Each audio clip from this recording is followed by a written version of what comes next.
chetttt mais yow sawaay yow fu ñu la fekk yaa ngi ci kanamu ordinateur bi wala sa kanamu tablette ba sa téléphone portable lu xew mais damay lire ay information waaw xoolal boo bëgg am ay information yu leer nañ et en temps réel duggal ci www.senegal7.com ay information yu wóor man de maa ngi application Sénégal 7 lépp lu xew dama koy jot ci sama téléphone ci tàng bi te nag application Sénégal 7 am ko yomb na da ngay dugg ci Play Store wala Apple Store nga télécharge ko rek xam li xew ci réew mi ak la xew ci bitim réew te nag dara du la ci umpu. Vous voulez des informations en temps réel? Cliquez sur www.senegal7.com. Sénégal 7, le roi de l'information en temps réel.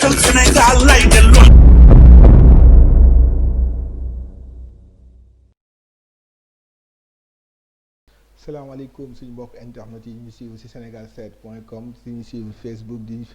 ñu suivre YouTube ñu ngi leen di dalal fii te Sénégal 7 tey nag ñu ngi fii dalal waa plateforme Bargny Dino à Tosciali ñoom ñu ngi nekkee fee ci Bargny bokk ci département de Rufisque ñu am benn usine bu fa war a implanté wu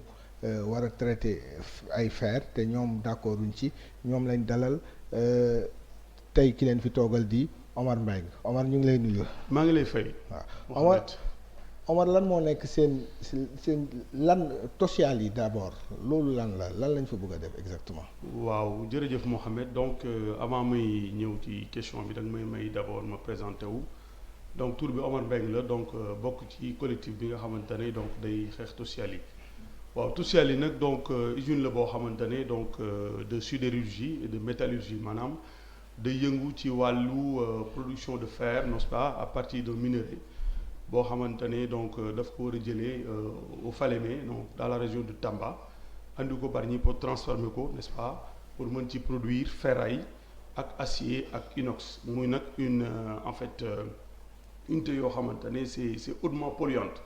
maanaam par rapport ak li mu mën a am ay jeexital ci environnement bi ci nit ñi ak dëkkuwaay beeg yëpp am na si ay jeexital yoo xam ne daal jàpp nañ ne. baaxul ci waa Bargny donc daal ci tënk donc loolu mooy Tosciali. mais léegi kon lan mooy seen problème léegi comme usine la bu war a ñëw kon on imagine que ni dina fa war a indi koom dina créer emploi léegi lan ngeen ciy bañ ngeen. waaw bon en fait li ñu ciy bañ mooy que ne donc situation Bargny dafa xaw a doon situation bu plus ou moins catastrophique pourquoi parce que donc bi ñu andi Tosciali maanaam l'État du Sénégal bi mu amee volonté andi Tosciali à Bargny. dafa fekk Sococim ne fa fekk aussi centrale à charbon bu aussi ne fa am beneen port vraquier boo xamante ne donc ils sont en construction ci kaw loolu la ñu bëgg a ñëw andiwaat fa donc beneen établissement classé de type 1 donc boo ko xoolee bu boobaa muy ñeenti établissement classé de type 1 te loolu seetlu nañ ne amul fenn ci àdduna foo xamante ne benn commune n'est-ce pas boole na en même temps ci commune bi am na en même temps 4 établissements de type 1 donc loolu moo tax ñu ne donc pourquoi pas l'État du Sénégal donc jëlul loolu yóbbu ko feneen parce que bu dee ne espace la am na ci biir réew mi donc pourquoi pas à chaque fois bu dee lu bon la rek donc n'est-ce pas dañuy choisir la commune de Bargny loolu moo tax daal ñu ne donc il faut ñu xeex ko parce que il est temps nag donc même yeneen xeex yi ñu ngi ci muy la contre la Sococim la centrale ak port bi ñu ngi ci mais lii dañ ne cette fois-ci donc il va falloir pour ñu commencer ñaari mbir mooy mën a am soit ñu marché suñu kaw ay néew pour mën a commencer soit ñu bàyyi mu dem te ñun parewuñu n'est-ce pas pour bàyyi ñu tàmbali seen ay liggéey ci boobu gannaaw wax nga Sococim gis nañ impact yu mu am écologique ak sur la santé kii bi aussi centrale bi avancé la mer mais sur Tosciali bi ban impact la ngeen ci ragal sur la santé des populations sur ban impact la ngeen ci ragal. waaw Tosciali c'est-à-dire mooy li ma wax sànq rek c'est-à-dire c'est une industrie hautement polluante maanaam jeexital yi muy am ci impact négatif dana ko am ci environnement immédiat bi maanaam dina ko am ci environnement biologique bi c'est-à-dire foofu tey boo fa demee am na ñu fa dëkk am na peut-être ay mala wala ay espèces yoo xam ne ñu ngi foofu mën naa am aussi impact ci environnement j'allais dire physique bi parce que terre yi ak nu mu tudd air bi aussi bi ñuy nooyi dana ci am impact dana am aussi impact foofu aussi boo fa demee am na ñoo xamante ne ñu ngi fay yëngatu n'est-ce pas ci wàllu plus ou moins produit halieutique mooy femmes yi nekk foofu xel comme mooy ñiy takkarloo ak centrale bi donc ñooñu c'est elles sont au nombre de 2000 femmes yoo xam ne transformatrices de produits halieutiques ñu ngi foofu donc di fa liggéey ak ñi nga xamante ne aussi dañoo am ay tool yu kàññ ci environnement immédiat sans côté aussi waa Waxande yi ñi nga xamante ne dañuy dëkk foofu parce que Waxande aussi c'est une très grande agglomération boo xamante ne tey boo fa jëlee beaucoup de Bargnois tey bon dañu dem dëkk foofu ce qui veut dire que ne tey usine bi ñun bi ñu fa demee fan yi gis nañ ne gars yi ñu commencé def ay levée topographique mais tey fi ñu délimité assiette foncière bi war a abriter centrale bi moom ak Waxande ñoo bokk même mur et dans le code de l'environnement dañu wax ne bépp établissement classé du type 1 dafa war a nekk à 500 mètres au moins des habitations mais seetlu nañ ne comment dire social yi bu paree mooy bokk même mur ak les habitations yoo xamante les habitants yoo xam ne ñu ngi dëkk tos fële Waxande ak jàmmalaay ba xul bon loolu sax laa bëggoon ñëw su ma la déggee usine bi dañ ko indi ci dëkkuwaay yi. voilà dañ ko indi ci dëkkuwaay waa Bargny yi. usine bi fi ñu ko implanté mu ngi si biir Waxande d'ailleurs sax donc le préfet ñëw na fa donc ak benn représentant CADAS bi ñuy def ay levée topographie def ay bon en fait enquête ñëw ci kër yi laaj leen en tout cas ñi ñuy war a jóg ne leen ne donc voilà vous êtes appelés à quitter les lieux et wax ne état bi sax dafa prévoir pour dédommager leen alors qu'en réalité foofu day baax ñu leeral à ce point là que ni foofu c'est des morcellements c'est pas des lotissements ça veut dire quoi ça veut dire que tey état newul ci obligation n'est-ce pas indemniser leen parce que tout simplement c'est des morcellements c'est pas des lotissements il y a pas de TF ni de bàyyi donc état tey bu leen doon yëkkati gaa foofu daal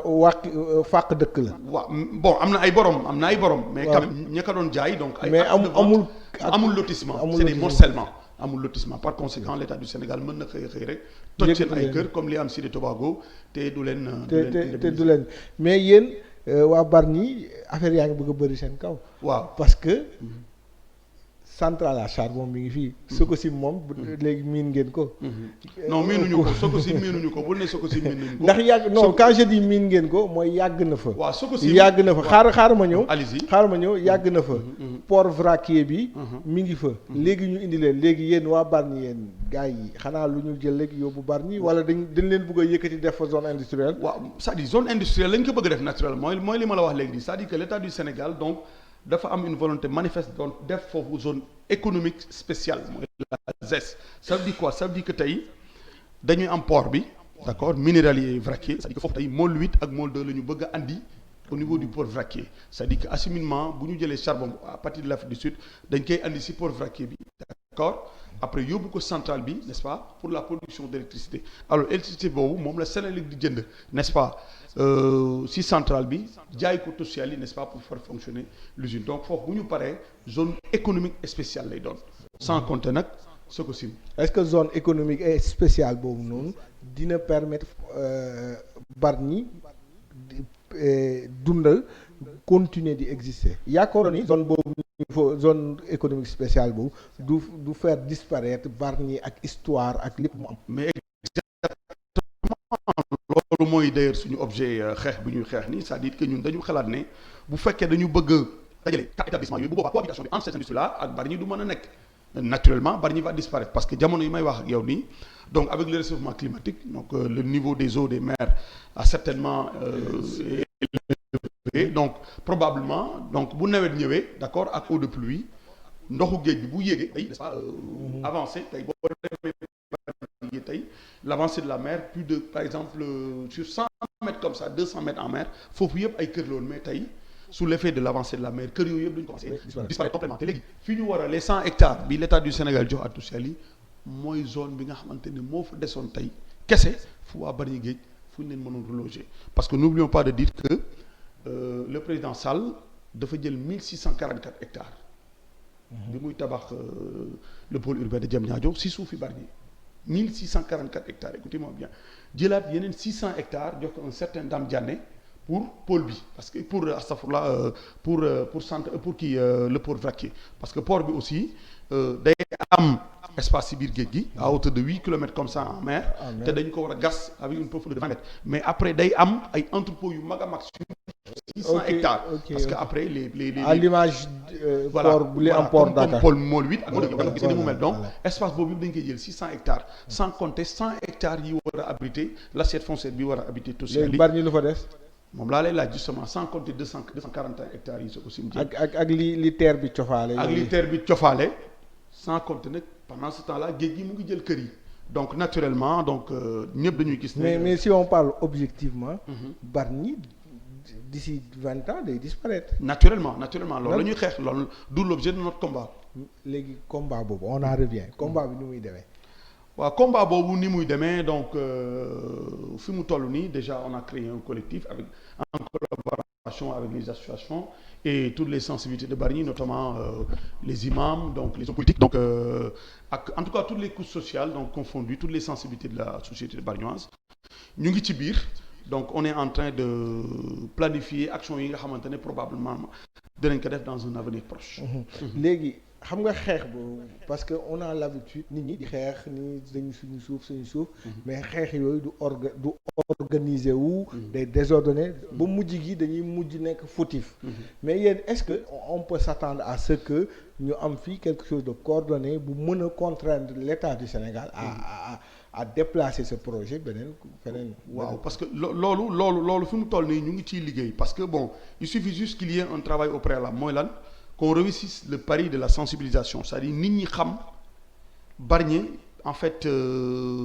risque bi muy courir en fait c'est-à-dire bu ñëpp xamee ne Bargny bu ñu ko taxawulee devant cette situation là Bargny va disparaître je pense que tout le monde va adhérer à ce combat et naturellement ñu ngi ci on est en train de faire des sensibilisations des porte à porte ñu ngi commencer aussi di waxtaan ak imam yi di waxtaan ak hommes politiques yi maintenant les associations environnementalistes sont déjà dedans donc naturellement on va vers une fédération et on va combattre ensemble et dinañu réunir comme ça n'est-ce pas pour pouvoir combattre voilà. Est-ce que ci biir xeex boobu parce que mu ñu fàttali ni seen xeex bi ngeen doon xeex centrale à charbon bi. da ngeen ci wéetoon ndax seen lu mel ni seen municipalité. appuyé wul woon seen combat boobu. léegi est-ce que ci bii nga xamante ni il y va de la survie. de Bargny. le maire Gaye Abou Ahmed Seck. dina ñëw bokk na ci xeex bi ngeen di xeex. waaw dégg nañu ko parce que bon en fait day baax sax ma wax ci contexte bi nga xamante ne moo ko contraindre moo ko c'est-à-dire moo ko pousser à ce que mu def déclaration ci Tociali c'est-à-dire que le 19 passé septembre le ministre Fofana dafa doon ñëw de l'aménagement et de l'hygiène publique donc mu waroon def benn lancement pour les assises pour la propriété de Bargny pour 3 jours. Alors bi mu ñëwee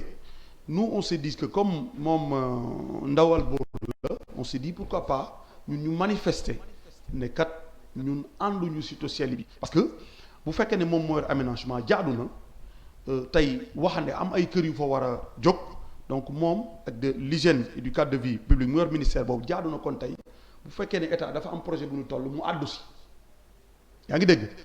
donc on s'est dit pourquoi pas ñu dem pacifiquement wane suñuy pancarte Bargny dit non à Tociali pour que message bi mu mën ko xam mais malheureusement à notre grande surprise des agents de la municipalité n'est-ce pas yoo xam ne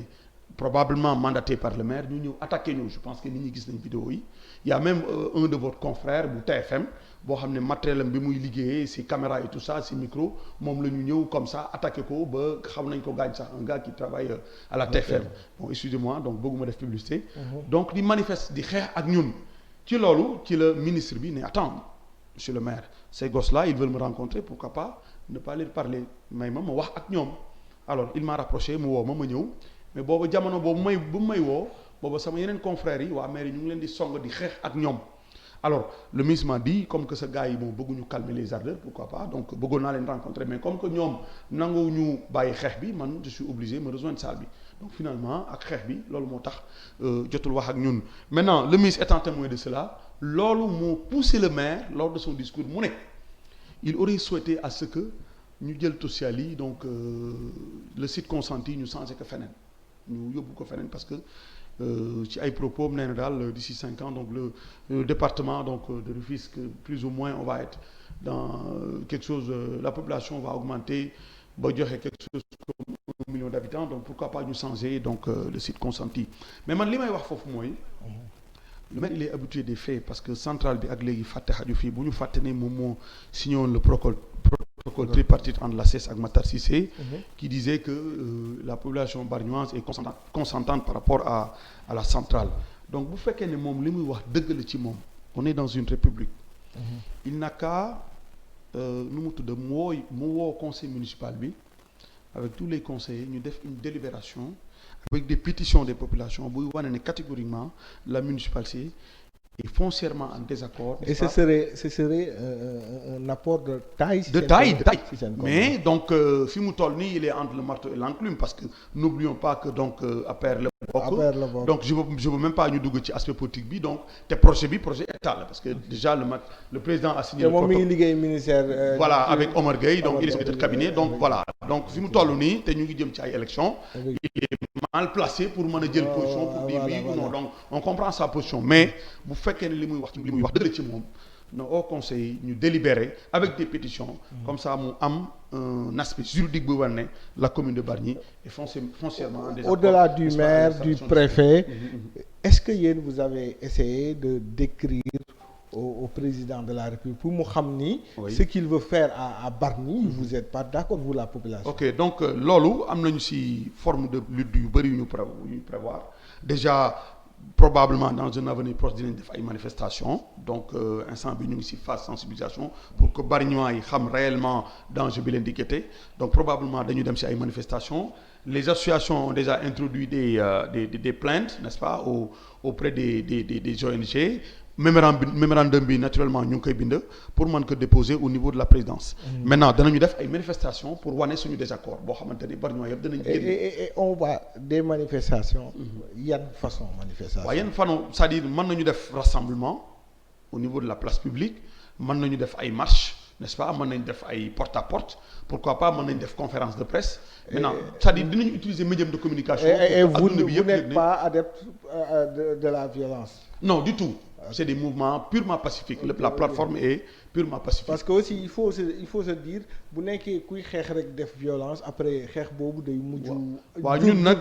jàngoro on est des légalistes c'est-à-dire que liñ lépp lu ñuy xeex dañuy def lu ñu yoon may. bu fekkee ne par exemple dañuy def marche wala def rassemblement dañuy def lépp lu mu laaj. dañuy bind suñu ay demande n'est-ce pas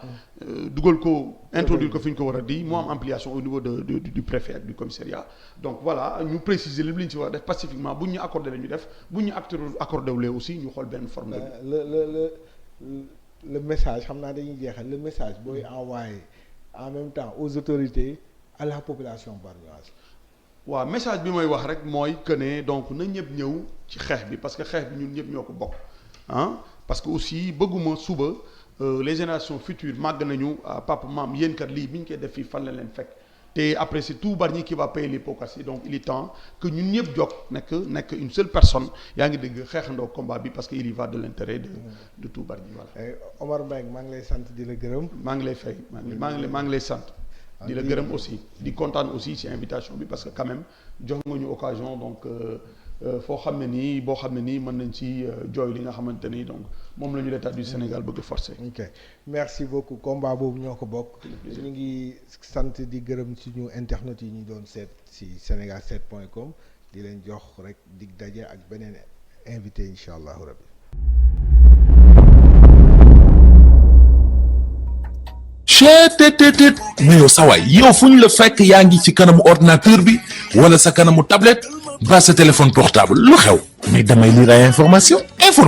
waaw xoolal boo bëgg am ay information yu leer nañ et en temps réel duggal ci www.senegal7.com ay information yu wóor man de maa ngi application Sénégal 7 lépp lu xew dama koy jot ci sama téléphone ci tàng bi te nag application Sénégal 7 am ko yomb na da ngay dugg ci Play Store wala Apple Store nga télécharger ko rek xam li xew ci réew mi ak la xew ci bitim réew te nag dara du la ci umpu. Vous voulez des informations en temps réel? Cliquez sur www.senegal7.com. Sénégal 7, le roi de l'information en temps réel.